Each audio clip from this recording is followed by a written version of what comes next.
দশম খণ্ড, দ্বিতীয় পরিচ্ছেদ। শ্রীরামকৃষ্ণ সমাধিস্থ, ঈশ্বরাবেশে মার সঙ্গে কথা। ঠাকুর অনেকক্ষণ বসিয়া আছেন। কেশবকে দেখিবার জন্য অধৈর্য হইয়াছেন। কেশবের শিষ্যেরা বিনীতভাবে বলিতেছেন, তিনি একটু এই বিশ্রাম করছেন, এইবার একটু পরে আসছেন।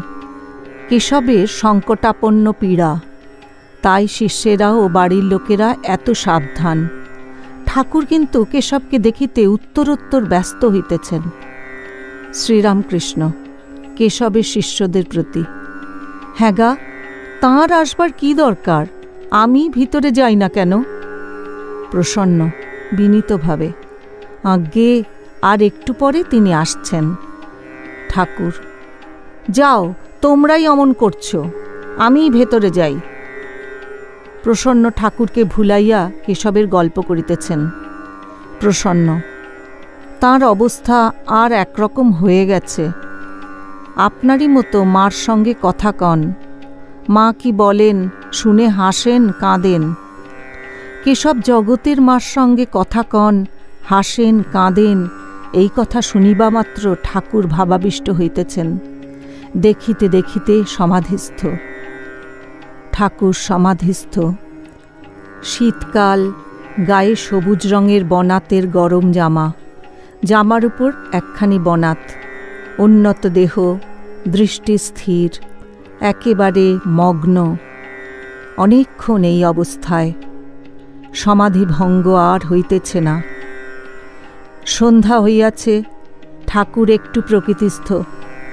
পার্শ্বের বৈঠকখানায় আলো জ্বালা হইয়াছে। ঠাকুরকে সেই ঘরে বসাইবার চেষ্টা হইতেছে।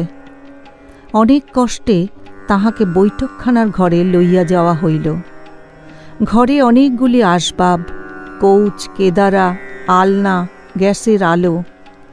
ঠাকুরকে একখানা কৌচের উপর বসানো হইল।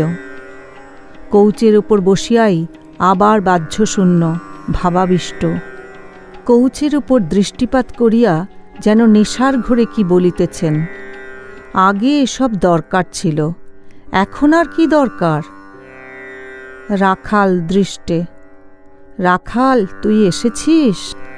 বলিতে বলিতে ঠাকুর আবার কি দেখিতেছেন।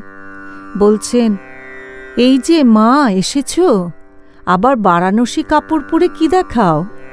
মা, হাঙ্গাম করো না, বসো গো, বসো। ঠাকুরের মহাভাবের নেশা চলিতেছে। ঘর আলোকময়। ব্রাহ্মভক্তেরা চতুর্দিকে আছেন। লাটু, রাখাল, মাস্টার ইত্যাদি কাছে বসিয়া আছেন।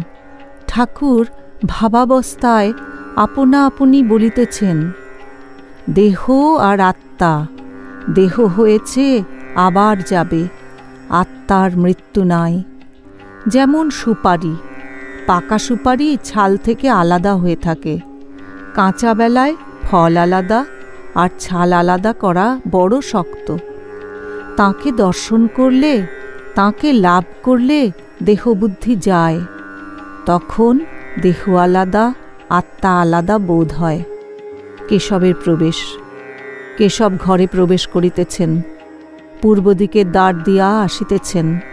যাহারা তাহাকে ব্রাহ্ম সমাজ মন্দিরে বা টাউন হলে দেখিয়াছিলেন, তাহারা তাহার অস্থি চর্মসার মূর্তি দেখিয়া অবাক হইয়া রহিলেন। কেশব দাঁড়াইতে পারিতেছেন না। দেয়াল ধরিয়া ধরিয়া অগ্রসর হইতেছেন। অনেক কষ্টের পর কৌচের সম্মুখে আসিয়া বসিলেন। ঠাকুর ইতিমধ্যে কৌচ হইতে নামিয়া নিচে বসিয়াছেন। কেশব ঠাকুরের দর্শন লাভ করিয়া ভূমিষ্ঠ হইয়া অনেকক্ষণ ধরিয়া প্রণাম করিতেছেন। প্রণামান্তর উঠিয়া বসিলেন। ঠাকুর এখনও ভাবাবস্থায়। আপনা আপনি কি বলিতেছেন। ঠাকুর মার সঙ্গে কথা কহিতেছেন।